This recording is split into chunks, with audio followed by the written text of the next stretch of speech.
여러분 안녕하십니까? 사이언스 투데이입니다. 세계적인 관광지 산토리니 섬에 탈출 행렬이 이어지고 있습니다. 강도 높은 지진이 2주째 계속되면서 관광객은 물론 주민의 3분의 2가 섬을 떠난 것으로 보입니다. 이곳은 원래 여러 단층에 걸쳐 있어 지진이 잦았지만 이번 상황은 이례적인 만큼 더 큰 지진에 대한 철저한 대비가 필요해 보입니다. 오늘의 주요 뉴스 먼저 만나보시죠.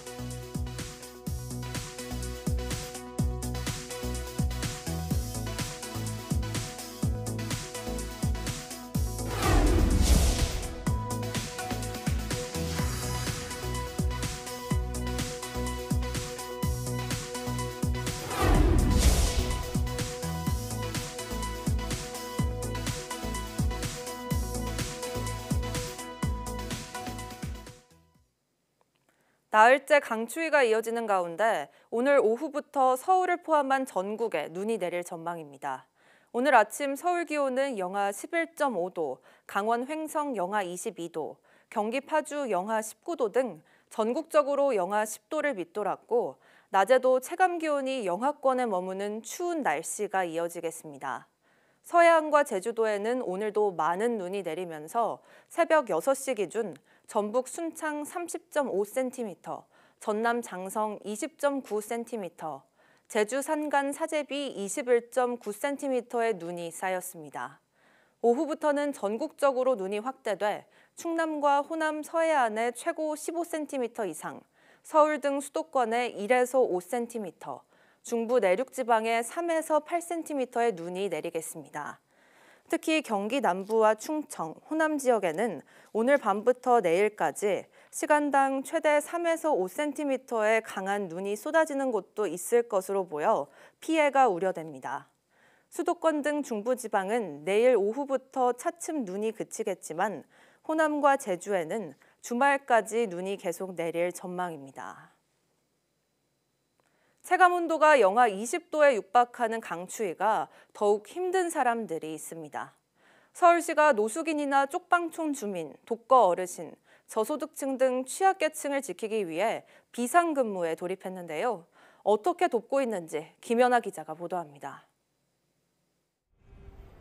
오전 10시 서울역 앞 거리. 간식인데 이따 춤추는데 드셔야 돼요. 오늘 아픈 데는요? 서울 다시서기 종합지원센터는 길 위 노숙인들의 안부를 묻는 것으로 하루를 시작합니다. 서울역과 용산역 등지의 노숙인은 최소 200여 명.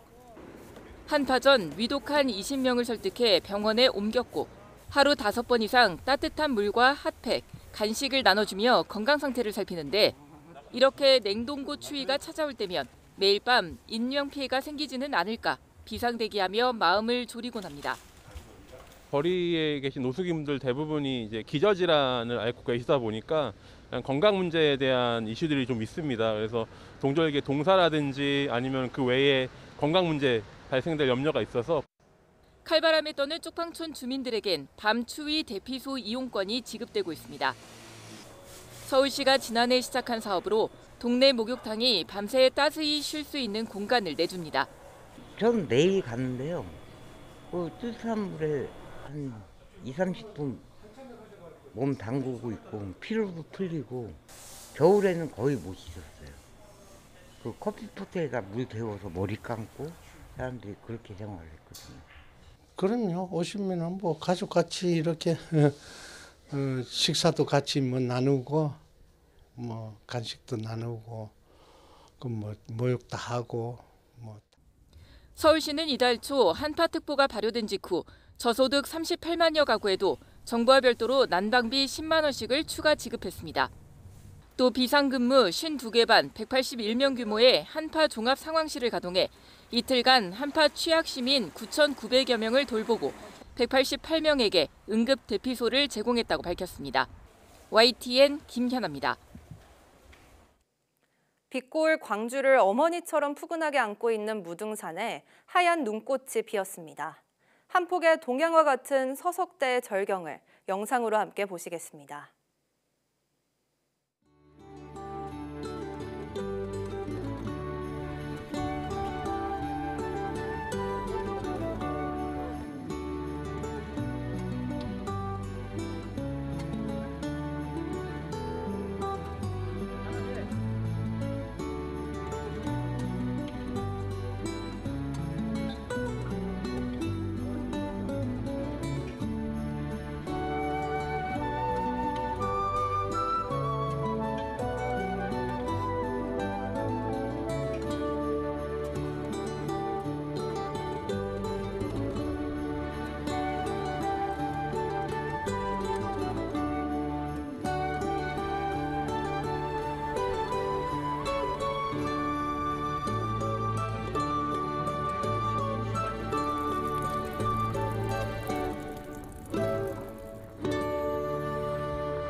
한국 등 중위도 지역의 한파를 초래하는 북극의 온난화가 심각한 수준으로 진행돼 평균보다 20도 이상 높아지기도 한 것으로 나타났습니다.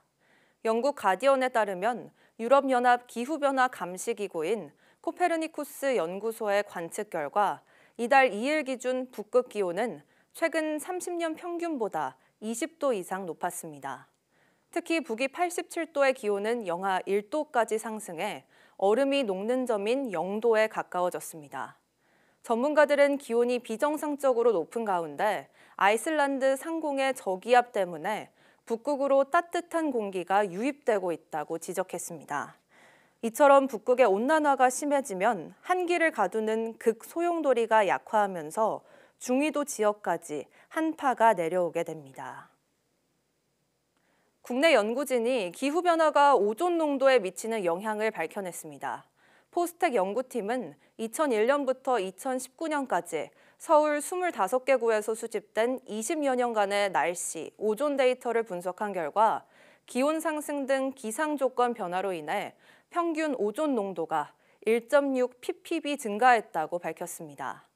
연구팀은 오존 농도가 보통 봄, 여름에 기준치를 넘어가는데 기후변화로 인해 오존 기준치 60 ppb를 넘는 날이 평균적으로 매년 2.7일 빨라졌고 기준치를 초과하는 기간이 89일 늘어나는 등 기후변화가 오존 농도에 영향을 준다고 설명했습니다. 또 봄, 가을에도 오존 농도가 많이 증가할 수 있고 일상적인 건강관리에도 큰 영향을 미칠 수 있다는 것을 밝혀냈다는 점에서 의미가 있다고 덧붙였습니다. 일본 서해안을 따라 내륙 곳곳에는 역대급 한파와 함께 폭설이 쏟아지고 있습니다. 폭설은 홋카이도에서 규슈까지 광범위한 범위에 걸쳐 오는 주말까지 계속될 전망인데 교통대란과 물류 차질 등이 우려되고 있습니다. 도쿄에서 김세호 특파원의 보도입니다. 인도에 어른 키만큼 눈이 쌓여 통행이 어려워지자 아예 차도로 걸어 다닙니다. 눈길에 갇힌 차를 빼내기 위해 뒤에서 밀며 안간 힘을 쓰지만 역부족입니다. 밤새 쌓인 눈은 차량의 형체를 찾을 수 없을 만큼 차를 덮어버렸습니다. 이런 모습은 곳곳에서 어렵지 않게 볼 수 있습니다. これ処理したらもう1日終わっちゃう感じです。そんな簡単には終わらない。 홋카이도에서는 불과 12시간 동안 내린 눈이 120cm 적설량을 기록했는데 관측 사상 최대입니다. 초중고 370여 곳이 임시 휴업을 하고 항공편이 대거 결항하는 등 교통과 물류 차질도 잇따랐습니다. 산비탈 주변은 눈사태 가능성이 커 기상청이 주의를 촉구했습니다.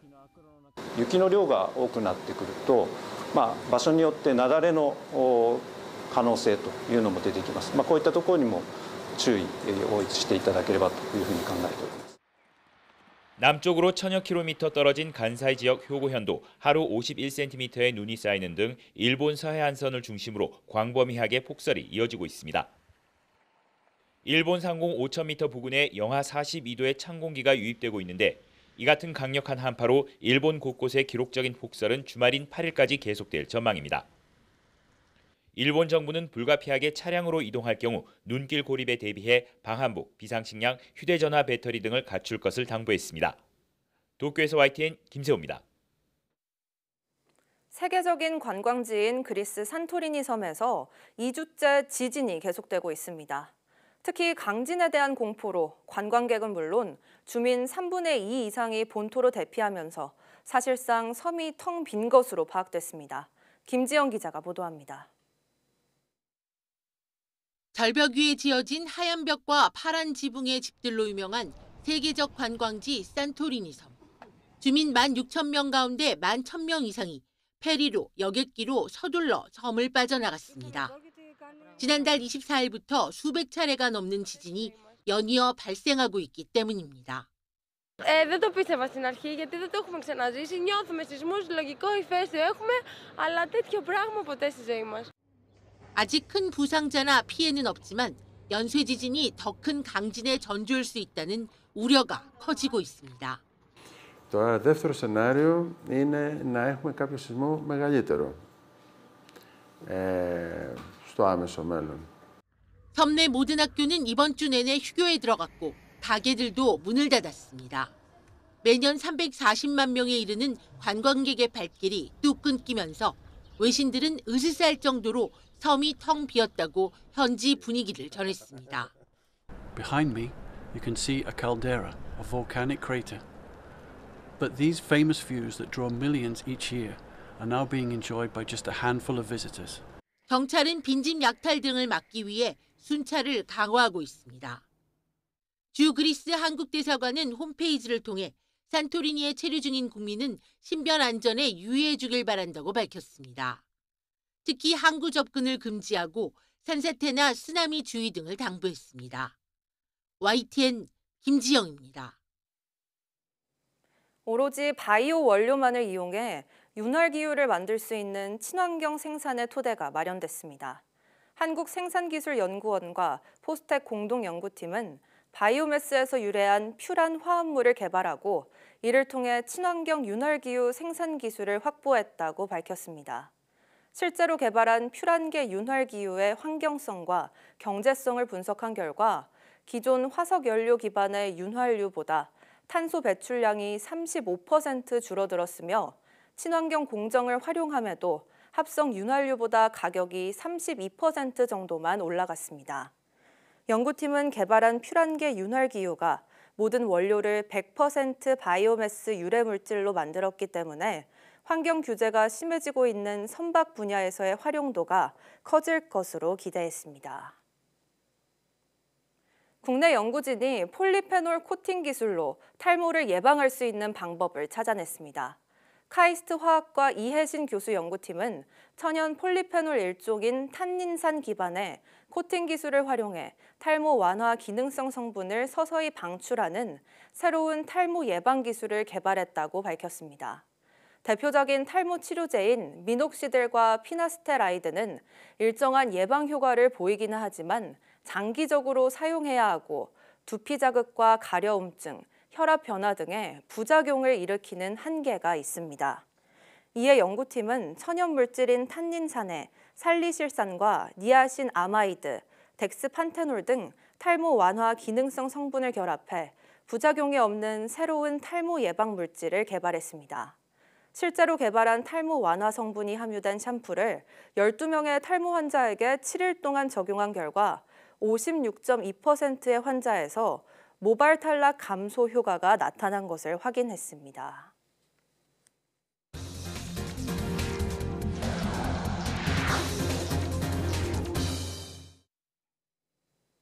이용자 데이터를 과도하게 수집해 정보 유출 우려가 불거진 중국의 인공지능 모델 딥시크와 관련해 외교와 통상 분야 등 일부 정부 부처가 접속 차단 등 조치에 착수했습니다. 기업 등 민간 영역에서도 딥시크 사용 금지 사례가 나오고 있습니다. 박광렬 기자가 보도합니다. 산업통상자원부는 지난 3일부터 중국의 생성형 인공지능 딥시크 접속을 금지했다고 밝혔습니다. 산업부 관계자는 딥시크 안전성이 확인될 때까지 잠정적 조치로 산하기관에도 보안 관리를 철저히 하라는 공문을 전달했다고 설명했습니다. 여기에 외교부와 국방부 역시 외부 접속 가능 컴퓨터에서 딥시크 접속을 제한한 거로 알려졌습니다. 모두 민감한 정보를 다루는 부처들입니다. 앞서 행정안전부도 중앙부처와 각 광역자치단체에 챗GPT와 딥시크 등 생성형 AI 사용 유의를 요청하는 공문을 보낸 바 있습니다. 원전 기술을 다루는 공공기관 한국수력원자력은 지난 1일 일찌감치 딥시크 사용 금지 공문을 게시했습니다. 이 같은 경계 기류는 민간에서도 감지됩니다. 미국의 인공지능 연구소 오픈AI와 파트너십을 발표한 카카오는 최근 딥시크의 사내 업무 목적 이용 금지를 알렸습니다. LG유플러스는 사내망에서의 딥시크 업무용 활용 금지는 물론 개인 PC에서도 사용 자제를 권고했습니다. 딥시크가 AI 학습 과정에서 이용자 기기 정보와 IP, 키보드 입력 패턴 등을 전방위적으로 수집해 중국 내 서버에 저장하는 등 보안 우려 제기에 따른 조치입니다. 대응책 마련에 나서는 국가도 늘고 있습니다. 호주와 타이완 등은 정부 부처 사용기기 등에서의 딥시크 접속을 금지했고 이탈리아는 나아가 구글과 애플 앱스토어에서 딥시크 다운로드를 차단했습니다. 앞서 개인정보보호위원회가 중국의 딥시크 본사에 개인정보 수집 항목과 절차, 처리와 보관 방법 등의 확인을 요청하는 질의서를 보냈지만 아직 딥시크 측은 별다른 답변을 하지 않고 있습니다. YTN 박광렬입니다. 트럼프의 관세 전쟁에 딥시크 충격까지 급변하는 상황에 우리 기업들의 고민도 깊어지고 있습니다. 정부는 배터리와 바이오 등 첨단 산업 지원을 위해 34조 원 규모의 기금을 마련하기로 했습니다. 박기환 기자가 보도합니다. 세계를 선도하던 우리 배터리 3사의 지난해 실적은 그야말로 곤두박질 쳤습니다. LG 에너지 솔루션과 삼성 SDI는 영업이익이 70% 넘게 날아갔고 SK온은 아예 적자로 전환됐습니다. 전기차 수요 둔화, 캐즘과 중국발 저가 배터리 공세 때문인데 더 큰 위기는 이제부터입니다. 그나마 미국에서 전기차가 많이 팔리고 IRA법으로 세액 공제도 받을 수 있었지만 트럼프 대통령의 취임으로 상황이 급변했기 때문입니다. 다른 산업들도 사정은 마찬가지. 추가 관세가 예고된 멕시코에 공장을 둔 완성차 회사부터 미중 갈등의 핵심 반도체 역시 어려움이 예상됩니다. 여기에 철강과 조선업계도 미국 내 산업 강화 정책 영향을 피하긴 어렵습니다. 세계가 트럼프발 충격에 휩싸인 가운데 정부도 대책 마련에 나섰습니다. 무엇보다 첨단 산업을 둘러싼 미중 패권 경쟁에서 살아남기 위해 산업은행에 34조 원 이상 규모의 첨단 전략산업기금을 마련키로 했습니다. 반도체 금융지원 프로그램의 2배 이상 규모로 조성하고 저리대출, 지분투자 등 다양한 지원 방식을 추진할 계획입니다. 배터리와 바이오, 반도체 산업 중심으로 지원이 이뤄질 것으로 예상되지만 아직 뚜렷한 윤곽은 나오지 않았습니다. YTN 박견입니다. 딥시크 충격으로 우리 반도체 산업 현주소가 재조명되며 반도체 특별법과 전력망 특별법 제정을 촉구하는 목소리가 힘을 받고 있습니다. 최상목 대통령 권한대행은 AI 시대의 경쟁력 확보를 위해 세부 전략을 가다듬는 한편 관련 법의 조속한 국회 통과를 촉구했습니다. 황혜경 기자가 보도합니다. 수백조 원이 투입될 예정인 국가산업단지 용인 반도체 클러스터입니다. 내후년 준공을 목표로 먼저 SK하이닉스가 다음 달 반도체 생산 공장 첫 삽을 두고 삼성전자도 6기의 반도체 생산 라인 건설을 계획하고 있습니다. 부지 조성은 차질 없이 진행 중이지만 문제는 완공 이후입니다. 공장을 돌리려면 수도권 전체 전력 수요의 40%에 달하는 16기가와트 이상의 전력이 필요하지만 이를 충족시킬 인프라가 충분치 않기 때문입니다. 전기가 필수적으로 필요하고요. 많이도 필요해요. 근데 발전원이 멀리 있습니다. 장거리에 전력망이 필요한데 전력망 구축이 쉽지는 않습니다. 주민 반발이 제일 어려워요. 전기의 안정적 공급을 위해 국회가 인허가 절차 간소화, 주민 보상 강화 등을 골자로 하는 전력망 특별법을 마련했지만 계엄과 탄핵 사태에 발목이 잡힌 상태. 일정 소득 이상의 반도체 연구 개발자에는 주 52시간 적용에 예외로 두자는 내용의 반도체 특별법도 노동계 반발을 의식한 민주당의 반대로 결국 해를 넘겼습니다. 그러다 최근 딥시크의 등장으로 우리 반도체 산업 경쟁력이 도마 위에 오르면서 두 법안 통과에 청신호가 켜졌습니다. 더 이상 미룰 수 없는 과제라는 공감대가 어느 정도 형성된 겁니다. 정부도 AI 경쟁력 확보에 더욱 박차를 가하겠다며 이번 달 내 국가 AI위원회를 개최해 세부 전략을 논의하겠다고 밝혔습니다. 경쟁력을 강화하기 위한 노력은 국회의 협조가 뒷받침되어야만 결실을 거둘 수 있습니다. 반도체 특별법과 전력 에너지 관련 법안을 조속히 처리해 주시길 다시 한번 요청드립니다. 정부는 이와 함께 반도체 소재 부품 장비, 일명 소부장을 만드는 중소 중견기업에 대한 재정 지원도 획기적으로 늘릴 계획입니다. AI 시대 주도권을 쥐려는 세계 각국의 첨예한 경쟁 속에 업계 수건이었던 두 법이 원안대로 통과할지 이목이 쏠리고 있습니다. YTN 황희경입니다. 중국은 미국의 맞불 관세를 발표하면서 오는 10일까지 말미를 뒀습니다. 춘제 연휴가 끝난 뒤 업무 재개 첫날 일성은 관세가 아닌 대화가 필요하다는 메시지였습니다. 베이징 강정규 특파원입니다. 음력 새해 업무 재개 첫날 열린 중국 외교부 브리핑.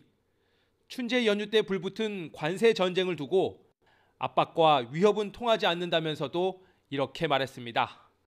现在需要的不是单方面加征关税，而是进行平等和相互尊重的对话与协商。 실제 중국은 펜타닐 관세가 발효되자 즉각 보복 관세를 때렸지만 10일까지 말미를 뒀습니다.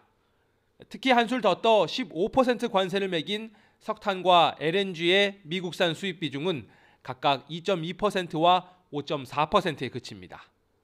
화석 연료 경제 부활을 천명한 트럼프 대통령과 그 지지층을 겨냥하면서도 수위를 조절한 셈입니다. 당초 24시간 안에 단판 짓겠다던 트럼프도 급할 것 없다며 돌아섰습니다. It's fine. It's fine. We're going to do very well against China and against everybody else. No, we'll speak to them at the appropriate time. I'm in no rush. I'm in no rush. 트럼프는 펜타닐에 더해 파나마 운하, 대중 무역 적자까지 언급하며 판을 벌렸습니다. 이웃인 캐나다와 멕시코 전선은 잠시 접고 중국 공략에 화력을 집중하는 모양새입니다. 미국 연방우정국도 중국발 소포 배송 서비스를 잠정 중단한다고 발표하며 거들었습니다. $800 이하 소액 관세 면제 철회에 따른 조치로 알테쉬로 불리는 중국 이커머스를 정조준한 겁니다. 일단 중국의 맞불 관세 발효 시점인 오는 10일까지 미국과 삿바 싸움은 계속될 전망입니다. 베이징에서 YTN 강정규입니다. 미중 무역 전쟁이 본격화된 가운데 구글과 엔비디아 등 미국 빅테크 조사에 착수한 중국 규제 당국이 애플에 대한 조사도 고려하고 있다고 블룸버그 통신이 보도했습니다. 이 통신에 따르면 중국 국가시장감독관리총국은 애플의 30%에 달하는 앱스토어 수수료와 외부 결제 서비스 제한 등 애플 정책과 관련해 반독점법 위반 혐의로 조사를 준비하고 있습니다. 애플 아이폰의 대부분은 중국에서 생산되며 중국은 미국에 이은 애플의 최대 시장입니다. 다만 중국 내 스마트폰 판매 1위를 달리던 애플은 지난해 중국 스마트폰 업체인 비보와 화웨이에 밀려 3위로 떨어졌습니다. 앞서 국가시장감독관리총국은 전날 세계 최대 검색 업체인 미국의 구글에 대한 반독점법 위반 조사를 시작했다고 밝혔습니다.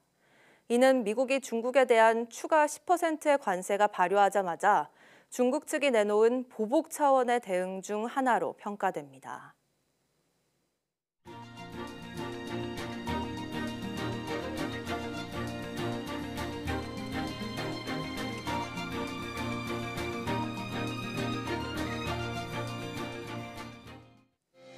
(2월 6일) 오전 사이언스 투데이 마칩니다. 오후 뉴스도 많은 시청 바랍니다. 시청해주신 여러분 고맙습니다.